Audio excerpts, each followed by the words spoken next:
MCD election की coverage लगातार हम आपको दिखा रहे हैं कि दिल्ली में जो मुस्लिमों के मसाइल हैं वो किस तरह के हैं इस बार, और जो मुस्लिम हैं अलग अलग इलाकों में रहने वाले वो किन मुद्दों पर वोट डाल रहे हैं। आज हम पहुंचे हैं ओखला में, यहाँ पर क्योंकि दिल्ली की एक बड़ी आबादी मुसलमानों की रहती है, चाहे शाहीन बाग हो, बटला हाउस हो या दूसरे इलाकों में भी। यहाँ किस तरह से रुझान बन रहा है, क्योंकि आम आदमी पार्टी पूरा दम लगा रही है।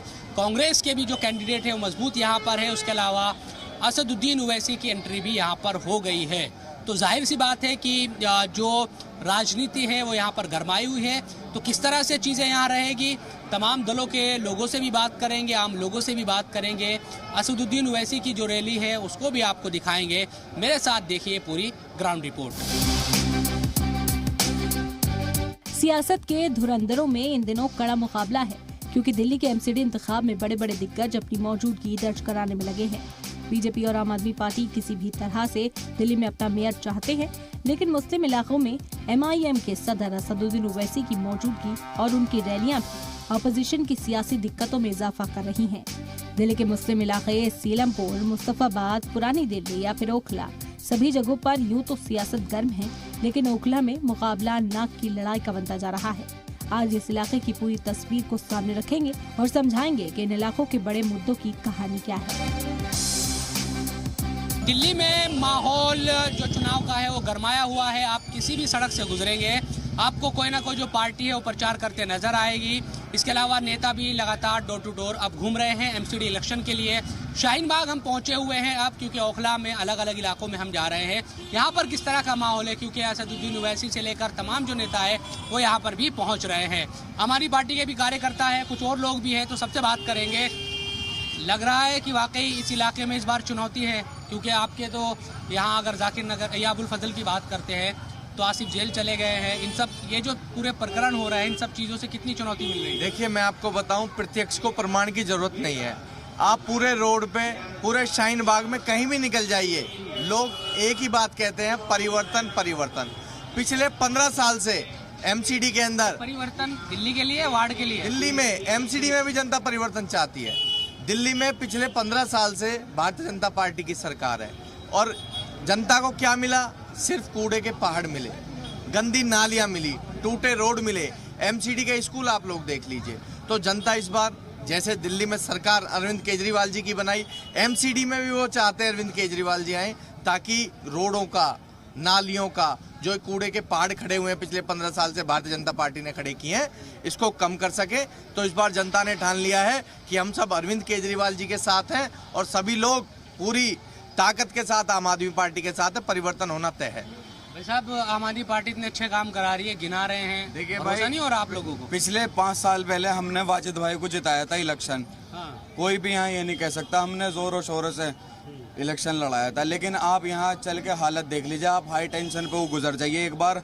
एक भी सीवर का ढक्कन अगर सही से लगा हुआ तो मैं लाइव जाके वोट डालूंगा वाजिद भाई को। लेकिन इस बार बदलाव चाहिए। इस बार बाबर खान, भीम आर्मी से बाबर खान, आजाद समाज पार्टी से, भीम आर्मी से जी। और अभी आप लोगों ने चुनाव से पहले कहा था कि एमआईएम के साथ मिलकर चुनाव लड़ रहे हैं, अब अलग लड़ रहे हैं। इस सीट पे गठबंधन नहीं है, क्योंकि हम लोगों ने मेहनत करी थी। जो बाबर खान है, समीर भाई है, इन लोगों ने मेहनत की थी। आपके यहाँ ओवैसी भी आ रहे हैं, दूसरे भी नेता आ रहे हैं, लग रहा है कि चीजें बड़ी। देखिए, माहौल इलेक्शन का है तो सब आएंगे, लेकिन मुद्दा ये है जब इलेक्शन खत्म होने के बाद जीत जाएंगे तब कौन आता है।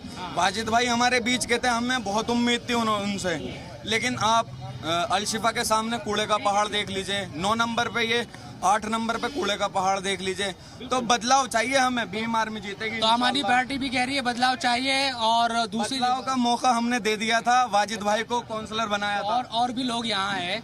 आप क्या चाहते हैं, किस तरह के जो उम्मीदवार? तो जाहिर सी बात यह है ही, इसके अलावा दिल्ली में किस तरह की चीज़ें होनी चाहिए, क्योंकि आखिरी दौर में प्रचार चल रहा है। आप देख रहे हैं कि जिस गली से गुजर जाए नेता ही नेता नजर आ रहे हैं। यहाँ पे दिल्ली में तो खैर अभी यहाँ पे बीजेपी है 15 साल से, और इससे अगर ऊपर जाएंगे तो देखेंगे यहाँ से सांसद भी हमारे गौतम गंभीर जी हैं। उन्होंने तो आज तक इलाके में कभी मुड़ के देखा नहीं। और हमारे वाजिद खान साहब, जितना भी समस्याएं होती हैं पब्लिक की, जो भी हमारे आम आदमी पार्टी, जी बिल्कुल आम आदमी पार्टी जीतेगी। और जो अभी कह रहे थे कि सीवर नहीं बनता, ये नहीं होता, तो यहाँ पे मसला ये है कि बड़े ट्रक्स वगैरह लोगों के कंस्ट्रक्शन चलते हैं तो आते हैं, चीज़ें टूट जाती हैं, वो फिर रिपेयर होती रहती ये है। बताए कि जो दोनों सीट है, ओखला की वैसे तो 5 कॉरपोरेशन की सीट है, लेकिन 2 जहां मुस्लिम आबादी सबसे ज़्यादा है और यहाँ से तय है कि मुस्लिम ही काउंसलर चुना जाएगा किसी भी पार्टी से हो। तो चाहे कांग्रेस के हम अरीबा की बात करें, आसिफ मोहम्मद खान की बेटी है, या फिर हम शोएब दानिश की बात करते हैं, तो यहाँ कांग्रेस भी आम आदमी पार्टी के सामने बड़ी चुनौती पेश कर रही है, क्योंकि बीजेपी तो यहाँ उस तरह से नज़र नहीं आती है। नहीं, कांग्रेस का ऐसा कोई मसला नहीं है। आसिफ खान साहब खुद अपनी सीट नहीं बचा पाए तो वो अपने विधायक की बात की, लेकिन विधायक के नहीं, काउंसलर वो थे भी, तब भी आ रहे थे, तो वो ऐसा कोई मसला नहीं है। आम आदमी पार्टी बहुत अच्छे मेजोरिटी से जीतेगी इंशाल्लाह, कोई दिक्कत नहीं। ऐसा ही है क्या माहौल है यहाँ? बहुत अच्छा माहौल है यहाँ पे। किस पार्टी के हक में ज्यादा लग रहा है? यही साहब का पार्टी का माहौल है, साहब का यह माहौल। नहीं, साहब कौन? हमारी पार्टी ओवैसी आ रहे हैं, ओवैसी से कुछ जो तकरीरें हैं उनकी सुनते हैं उनकी? ये है, सुनते हैं। तो क्या लगता है जब वो बोलते हैं? वो बोलते हैं बहुत अच्छा लगता है, हालांकि अच्छा। सभी को ही लगता होगा, हर मुसलमान को। हाँ। लेकिन वैसी अपनी जगह पे, यहाँ पे अपनी जगह है। पर किसको चाहते हैं आप? हम चाहते हैं अरविंद केजरीवाल। अरविंद केजरीवाल आए? हाँ, दिल्ली उससे बेहतर पूरा इंडिया में कोई नेता नहीं है। चाहते हो केजरीवाल को? हाँ, कोई बात नहीं, आराम से आप बताओ। किस बेस पे चाहते हो आप केजरीवाल? अरविंद की उनकी पसंद है, आप मैं तो बात ही नहीं कर रहा, मैं तो मैं बताऊंगा ना किस बेस पे। आप बेस बताओ, फिर भाई साहब को जो एतराज होगी। इधर आओ थोड़ा सा। मैं बेस बता रहा हूँ, जाके आप दिल्ली के अंदर स्कूल देखिए कितना अच्छा है। दिल्ली गवर्नमेंट जो चला रहा है ना अभी, सबसे बेस्ट अरविंद केजरीवाल चला रहा है। पूरा इंडिया में उतना बढ़िया नेता कोई नहीं है। एमसीडी आप 15 साल से दिए हैं बीजेपी को, क्यों नहीं दे रहे हैं उसको एक बार देखिए ना। यहाँ किसको जीता है वो छोड़िए, उसको एक बार देखिए, तब देखिए एमसीडी में। अभी तक आपको क्या बताओ? हमारी जो विधानसभा है, हमारी जो विधानसभा है, इसमें केजरीवाल ने क्या दिया मुझे ये बताओ। लाइट के अलावा कौन सा दूसरा ऑप्शन? स्कूल दिया, पार्क दिया, क्या चीज दिया?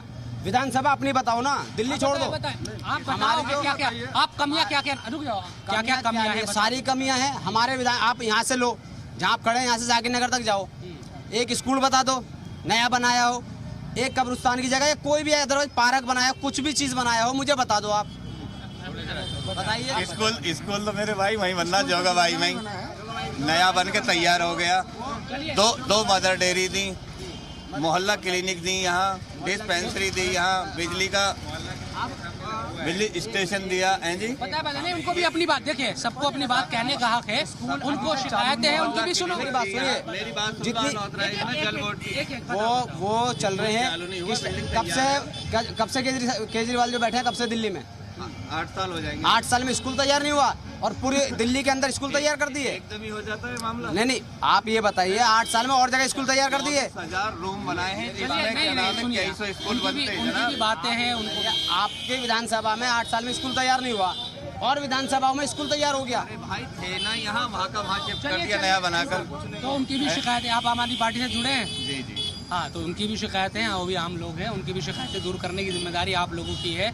हमारे पार्षद साहब जो हैं, वाजिद साहब जो हैं, आप एक भी तारों के नीचे जाइए, एक भी सीवर अगर आपको ठीक मिलेगा ना, एक भी सीवर, तो उसको जाके देखिए। वाजिद साहब के हालांकि मैं जानता हूँ ना पर्सनली भी, लेकिन एक बार भी अगर वो आए हो मार्केट के अंदर काम कराने के लिए, एक बार भी उनके कार्यकर्ता जो उनके साथ में है वो आए। मुझे ये समझाए कि ये जो आसिफ मामला हुआ है, प्रकरण जो हुआ है, जेल गया आसिफ, उनकी बेटी चुनाव लड़ रही, इन सब चीज़ों से आम आदमी पार्टी कुछ घबराई हुई तो नहीं है यहाँ पर? भाई घबराहट बिल्कुल नहीं है, घबराहट उन्हीं को थी। वो तो ड्रामेबाजी अपना स्टंट करना चाह रहे थे, सिंपैथी लूटने के लिए। अब से पहले कर चुके थे। उन्हों को लगा ऐसे कि एक बार जेल गया था, बिटिया गई थी मांगने वोट, तो लोगों ने खून से तोल दिया था, वगैरह वगैरह। उनके दिमाग में ये था, उन्होंने सोचा ये स्टंट करूंगा, लोगों की सिंपैथी जोड़ेगी। स्टंट ही है वो, स्टंट ही मान रहे हो? उनका हर इलेक्शन का ये स्टंट है। उनका यही तरीका है कि मुझे किसी तरीके से मुस्लिम वोट की सिंपैथी मिल जाए, लेकिन इस बार ऐसा कुछ नहीं होगा।